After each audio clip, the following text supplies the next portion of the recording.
RBI ने 2000 रुपए का नोट बंद करने का सुनाया फैसला। नोट लेकर दुकानों और पेट्रोल पंप पर पहुंचने लगे लोग। पूर्वी दिल्ली के लोगों का कहना, नोट बंद करना काफी अच्छा फैसला। ट्रांसफर पोस्टिंग मामले में दाखिल पुनर्विचार याचिका, अध्यादेश लाने के बाद में अब सुप्रीम कोर्ट पहुंचे केंद्र सरकार। कांग्रेस बीजेपी नेताओं का कहना, आप कर रही अधिकारियों को प्रताड़ित।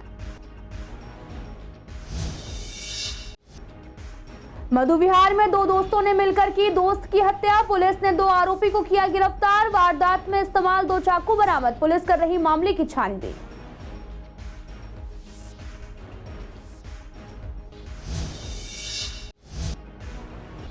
जाफराबाद में बच्चों के झगड़े पर कूद पड़े घर के बड़े। जमकर हुई गोलीबारी, 2 व्यक्ति हुए घायल। अस्पताल में चल रहा इलाज।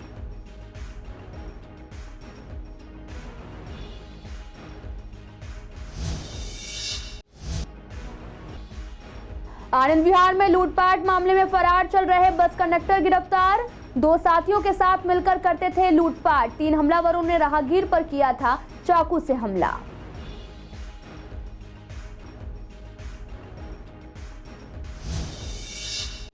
नमस्कार, मैं आपके साथ अंकिता पाल। आप सभी का पूर्वी दिल्ली खास में एक बार फिर से स्वागत है। रुक करते हैं खबरों की तरफ।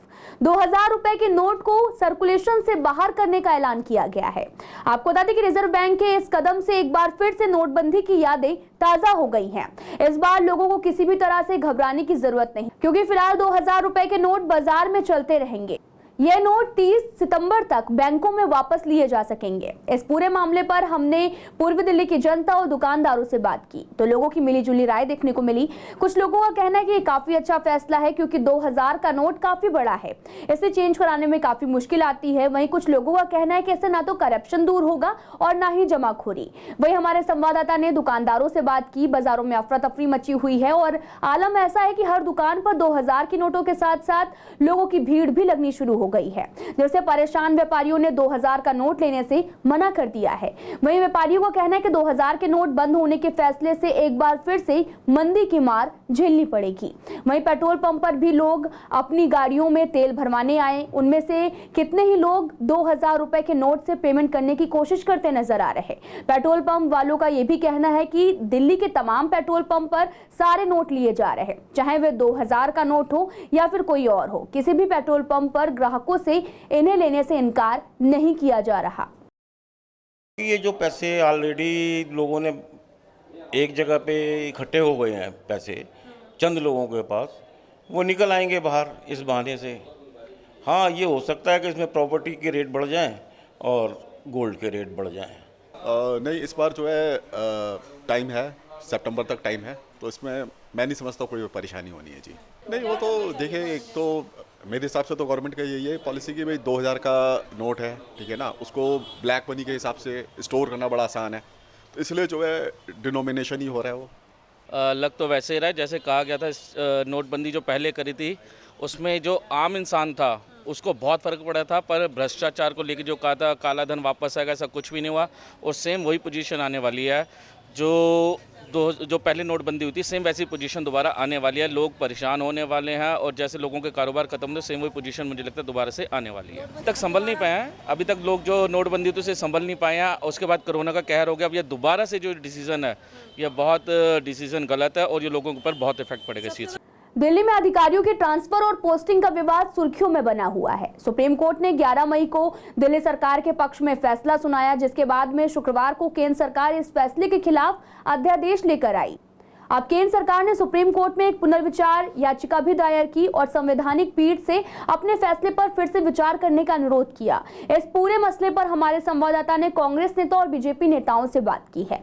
बीजेपी और कांग्रेस नेताओं का यह भी कहना है कि जब से तबादला आया है तब से आम आदमी पार्टी अधिकारियों को भी प्रताड़ित कर रही है। केंद्र सरकार ने एक टीम का गठन किया है। ये टीम तबादला होने वाले अधिकारियों की निगरानी करेगी और उसके बाद ही ट्रांसफर किया जाएगा। देश की राजधानी दिल्ली में चाहे आम आदमी पार्टी हो या भारतीय जनता पार्टी, दोनों में संसदीय परंपराओं को तार तार करने की एक होड़ मची हुई है। जिस तरह से एक अभद्र दृश्य देश की जनता को देखने को मिल रहा है, ये संविधान के अनुरूप और जनता के भावनाओं के मूल रूप के बिल्कुल विपरीत है। जनता ने इस अपेक्षा से आम आदमी पार्टी को प्रचंड बहुमत देकर के दिल्ली की सरकार बनाने के लिए और केंद्र में भारतीय जनता पार्टी की सरकार बनाने के लिए मैंडेट इसलिए नहीं दिया था कि ये आए दिन दोनों दल जो हैं सरकार में बैठ करके लड़ाई लड़ते रहे और जनता के हितों की अनदेखी करते रहे। जिस तरह से जब से ये आम आदमी पार्टी का सुप्रीम कोर्ट के द्वारा निर्णय आया था, उस दिन से लगातार से ये नूरा कुश्ती शुरू हो गई है और उस नूरा कुश्ती में अधिकारियों को जैसे प्रताड़ित किया जा रहा है, उनको धमकाया जा रहा है, ब्यूरोक्रेसी के ऊपर प्रेशर किया जा रहा है। एक दल की सरकार कहती है कि हमारी सुनो, दूसरे दल की सरकार कहती है इनकी मत सुनो, हमारी सुनो। तो क्या इस तरह से आप ब्यूरोक्रेसी से काम करवा सकेंगे? इस तरह से दिल्ली के जो विकास के कार्य हैं जिनके ऊपर ध्यान नहीं दिया जा रहा आम आदमी पार्टी की सरकार के द्वारा, केवल अपने निजी हितों को ध्यान में रखा जा रहा है और एक लड़ाई झगड़े वाली एक स्थिति उत्पन्न कर रखी है, अराजक वाली स्थिति उत्पन्न कर रखी है, बहुत ही निंदनीय है। हम चाहते हैं कि इस चीज का कहीं ना कहीं ये पटाक्षेप होना चाहिए और जनता के हितों के लिए बात की करनी चाहिए सरकार को। अफसरों के तबादले का मामला दिल्ली में महज इसलिए तूल पकड़ रहा है कि केजरीवाल साहब ये सारी की सारी पावर अपने पास इसलिए रखना चाहते हैं कि दिल्ली के सारे अधिकारियों को दबाव डाला जा सके, डराया धमकाया जा सके और अपनी मर्जी की फाइलें अपने पास मंगवाकर उनमें फेरबदल किया जा सके, ये फाइलें गायब की जा सके। केजरीवाल साहब घोटाले कर चुके हो तो भुगतना पड़ेगा। अधिकारियों के ट्रांसफर को विवाद में बदलने से कुछ नहीं होगा। केंद्र सरकार ने इन सब विवादों से ऊपर उठकर एक बोर्ड का गठन कर दिया गया है जो अधिकारियों के तबादले को बारीकी से अध्ययन करके उनके तबादले प्रभावित करेगा। लेकिन आपको कोई भी अधिकार आपके घोटालों से बचा नहीं सकता है। इसीलिए इस आंदोलन का और इस उठापटक का कोई लाभ नहीं है। मधु विहार इलाके के चंदर विहार में पुरानी रंजिश में एक युवक की पार्क में चाकू से गोदकर हत्या कर दी गई। मृतक की पहचान लकी के रूप में हुई है। घटना को अंजाम देने के बाद में आरोपी मौके से फरार हो गए। पुलिस ने मामले की छानबीन करने के बाद में 2 नाबालिगों को मंडावली से पकड़ लिया है। इनसे हत्या में इस्तेमाल 2 चाकू भी बरामद हुए हैं। मृतक लकी के छोटे भाई अंशु ने बताया कि शुक्रवार दोपहर वह गली में खड़ा हुआ था। दोनों ने लकी को फोन कर पार्क में मिलने के लिए बुलाया। लकी इनसे मिलने गया तो शिबू और कुणाल ने मिलकर कई बार वार करके लकी पर चाकू से हमला कर दिया, जिसके बाद लकी की मौके पर ही मौत हो गई। थाना मधु विहार में लाश को कब्जे में लेकर पोस्टमार्टम के लिए अस्पताल भेज दिया गया है। वारदात में इस्तेमाल दोनों चाकू थाना मधु विहार ने बरामद कर लिए हैं और 2 आरोपियों को पुलिस ने हिरासत में लेकर जांच भी शुरू कर दी है। नॉर्थ ईस्ट दिल्ली के जाफराबाद इलाके में बच्चों के झगड़े में गोलियां चलने का मामला सामने आया। इस गोलीबारी में 2 लोगों के घायल होने की भी खबर सामने आई। घायलों को अस्पताल में दाखिल कराया गया। पुलिस ने हत्या के प्रयास के साथ साथ आर्म्स एक्ट का मामला भी दर्ज किया है। पुलिस का कहना है कि वीरवार रात करीब 11:15 बजे जाफराबाद के चौहान वांगर इलाके से गोलियां चलने की सूचना मिली थी। कॉलर ने पुलिस को बताया था कि यहां पर गोलियां चल रही हैं और एक व्यक्ति को गोली भी लग गई है। पुलिस मौके पर पहुंची तो वहां पर मौजूद लोगों द्वारा घायलों को अस्पताल ले जाया गया और कुल मिलाकर 3 लोग घायल हुए थे, जिनमें से 2 की गोली लगी हुई थी और बाद में जांच में पता चला कि एक व्यक्ति पिटाई से घायल हुआ था। जांच में यह भी पता चला कि झगड़े की शुरुआत बच्चों में आपस की विवाद से हुई थी, जिसमें बड़े भी कूद पड़े। इसके बाद जमकर फसाद हुआ। दोनों पक्षों ने एक दूसरे पर गोलियां चलाने का आरोप लगाया। पुलिस अभी मामले की जांच कर रही है। दिल्ली पुलिस की क्राइम ब्रांच ने आनंद विहार इलाके में लूटपाट मामले में फरार चल रहे बस कंडक्टर को गिरफ्तार किया है। दरअसल बस कंडक्टर रात के समय में अपने 2 अन्य साथी दीपक और रंजीत के साथ में मिलकर लूटपाट की वारदात को अंजाम देता था। विशेष पुलिस आयुक्त रविंद्र सिंह यादव ने बताया कि 17 अप्रैल को दीपक प्रजापति पटपड़गंज औद्योगिक क्षेत्र से रेलवे ट्रैक के रास्ते अपने घर जा रहा था। जब आर्यनगर रेलवे ट्रैक के पास पहुंचे तो 3 हमलावरों ने उन पर चाकू से हमला कर दिया, जिससे वो घायल हो। फिलहाल पुलिस ने एक को गिरफ्तार कर लिया है और 2 की तलाश लगातार जारी है। मानसरोवर पार्क स्थित बस स्टैंड पर लोग जान जोखिम में डालकर सड़क को पार करते हैं, क्योंकि यहां दोनों तरफ बस स्टैंड बने हुए हैं और लोग बीच सड़क को पार करके दूसरे बस स्टैंड पहुंचते हैं, जिससे कई बार हादसों का खतरा भी बना रहता है। इस पूरे मसले पर हमने लोगों से बात की। लोगों का कहना है कि दिल्ली की अधिकतम सड़कों पर राहगीरों के चलने के लिए फुटपाथ की कमी है और इसके साथ ही सड़क पार करने के लिए फुटओवर ब्रिज और अंडरपास या फिर जेब्रा क्रॉसिंग भी नहीं है। ऐसे में राहगीर सड़क हादसों का अधिक शिकार हो रहे हैं, जिसकी वजह से लोगों को काफी परेशानी भी होती है। बीच सड़क को पार करना भी बेहद मुश्किल है। अब रोज़मर्रा की ज़िंदगी में क्या होता है, आप ये समझिए जो डे टू डे एवरीडे जाने वाले हैं, चाहे ऑफिस को चाहे फैक्ट्री को, अपने काम में, अभी इधर से जब चढ़ते हैं तो अभी कहीं भी कोई जेब्रा क्रॉसिंग कहें या फिर आप कोई रेड लाइट कहें, यहाँ सुनिश्चित नहीं की गई है। इस वजह से बहुत दिक्कत होती है रोज़मर्रा में आम पब्लिक को रोड पार करने में। इनफैक्ट तो मैं वही गुजारिश करूँगा जो भी यहाँ के स्थानीय प्रशासन के पदाधिकारी हैं, मतलब यहाँ पे कुछ ऐसी व्यवस्था की जाए, सुदृढ़ व्यवस्था की जाए जिससे एक आम आदमी को राहत मिले। रोड बस यही देखता है ट्रैफिक का कि भाई कैसे कम हो, कब निकले, अब दौड़ के करना पड़ता है। भाई कुछ ना कुछ तो सबकी पब्लिक के लिए कुछ ना कुछ तो सरकार को करना ही चाहिए। उधर सीढ़ियाँ हो जा, यहाँ कोई रेड लाइट या कोई ऐसी व्यवस्था हो जाए कि थोड़ी देर भाई ट्रैफिक रुक जाए और निकलने वाले निकल जाए। वो बस पकड़ने के लिए जैसे नीचे से आते हैं ऊपर बस पकड़ने के लिए उस साइड जाना पड़ता है। अब मेरे को उधर से बस पकड़नी है। चौदह डिस्ट्रिक्ट के विवेक विहार इलाके का एक वीडियो सोशल मीडिया पर तेजी से वायरल हो रहा। दरअसल ये वीडियो फेज 2 का है। वहीं हमारे संवाददाता मोहित शर्मा ने परिवार से बात की। उनका कहना है कि ये वीडियो 17 तारीख का है। कुछ पुलिस के द्वारा मुझे और मेरे बेटे को पीटा गया। महिला का आरोप है कि पुलिस ने कहा कि आपने पार्क में अवैध कब्जा कर रखा है, आप पार्क के अंदर से पलंग भी रखते हो। महिला ने इन सभी आरोपों को नकारते हुए कहा कि हम सिर्फ वहां पर वॉक करने के लिए जाते हैं। अगर आप कहें तो हम इस पार्क में बैठेंगे भी नहीं और आप ताला भी लगा दीजिए। बस इसी बात को लेकर पुलिस के द्वारा उनकी पिटाई की गई और महिला को काफी गंभीर चोटें भी आई हैं। नहीं, यहाँ पे तो देखो जी कभी नहीं देखी। बच्चे भी हमारे सामने ही जो है ये बड़े हुए हैं, तो हमने तो कभी आज तक जो है कोई ऐसी बात देखी नहीं। यहाँ आस पड़ोस में तो देखो जी इनका किसी से कोई किसी भी तरह का कोई झगड़ा नहीं, कोई किसी से भी कोई तरह की कोई मनमुटाव नहीं, आज तक किसी से भी कोई बात नहीं हुई। वो चीज़ आपको जिस तरह से इनके चोट दिख रही है आपको, वो चीज़ समझ में नहीं आई जी, क्या वजह थी या क्या उन्होंने करा है। बाकी जो है इनकी तरफ से आस पड़ोस में तो किसी को परेशानी। हाँ, मैं ये तीन के पास मैंने कि बेचारी के मत ले जाओ, के ले जाओ। मैंने हाथ तक के खींची, मैंने के धक्का मार दिया। आंख पर ऐसी कर एक पैर, दोनों लड़की थी, दो लड़की थी, इनकी पैर रखी पकड़ी थी, एक हाथ पकड़ी थी। अच्छा। और मुंह पर इसे घुसा मार रहे थे। बाबूजी मैं यहाँ पे सोफे पे लेटी हुई थी। पुलिस यहाँ पे गेट पे आके खड़ी हुई। मैं यहाँ पे सोफे पे लेटी हुई थी तो वो सारी पुलिस से पीछे गई। पीछे जाके फिर मेरा बेटा, एक बेटा मेरा रसोई के अंदर था और बहू मुझे खाना गिर रही थी। 10:30 का टाइम था, 11 बजने वाले थे। तो उसके बाद एक आया पुलिस वाला, दरवाज़ा रसोई का खड़काया। उन्होंने कहा कि बाहर आओ। मैं कहा जी मेरा बेटा है छोटा। तो कहता अच्छा, कह रहा ये पार्क का कब्जा कर रखा आपने। मैं कहा नहीं जी मैंने क्यों कब्जा कर रखा, सरकारी है। कह रहा ये चरपाई किसकी रखी है। मैं कहा जी हमारी ये चरपाई।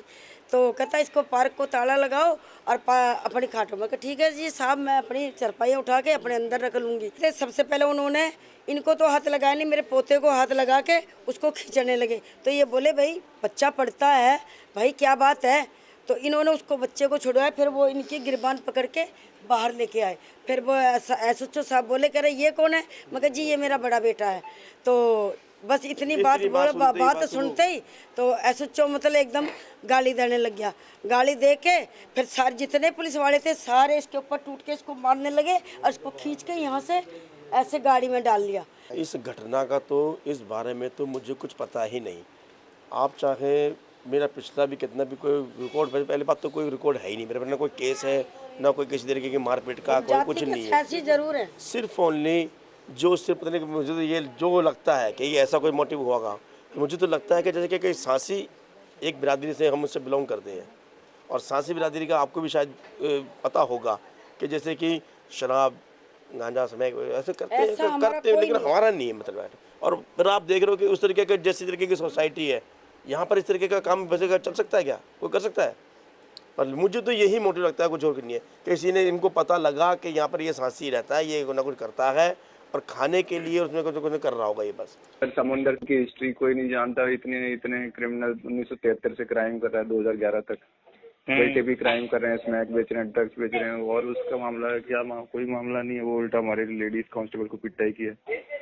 नहीं है अभी उसका बेटा वांटेड चल रहा है, अभी बंद किया वो सनी भारत है, उस पर भी इन्वॉल्वमेंट है। अब क्रिमिनल की बात भी मानने लग जाएंगे फिर तो बात ही अलग ही हो जाएगी ना, देश ही पलट जाएगा फिर तो। कि कोई पुलिस पे दबाव डाल देंगे। नंद नगरी इलाके में बीती रात सड़क हादसे में एक बाइक सवार की मौत हो गई। पुलिस का कहना है कि बाइक चला रहा व्यक्ति अपने आगे चल रहे ट्रक से टकरा गया, जिसके कारण ये हादसा हुआ और मौके पर ही मौत हो गई। पुलिस मामले की जांच कर रही और बताया जा रहा है कि ये घटना करीब 11 बजे की है। बाइक सवार का नाम गौरव था। वह भजनपुरा से नंदनगरी की तरफ जा रहा था। इसी बीच वह जैसे ही नंदनगरी डीटीसी बस डिपो के पास पहुंचा, बाइक की ट्रक से टक्कर हो गई और गौरव गंभीर रूप से घायल हो गया। पुलिस का कहना है कि शायद ट्रक को ओवरटेक करते हुए यह हादसा हुआ है।